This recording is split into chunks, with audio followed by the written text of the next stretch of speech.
ఈరోజు వైఎస్ జగన్ గారు పిఠాపురం పర్యటించారు. వరద బాధితులకి సాయం అందించలేదని ప్రభుత్వాన్ని దుమ్మెత్తిపోశారు.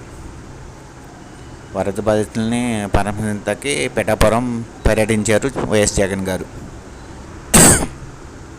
అది కాకుండా ఆయన అన్నది ఏంటంటే, మా జగన్ గారి ప్రభుత్వం హయాంలో వరద బాధితులకి కానీ రైతులు కానీ పంట నష్టం అందించాం. ఇప్పుడు ఈ కూటమి ప్రభుత్వం ఏ సాయం అందించలేదు రైతులకి అని చెప్తున్నారు. అలాగే తల్లి అమ్మఒడి మేము టయానికి అందించాం, ఈ ప్రభుత్వం అందించలేదని చెప్పారు.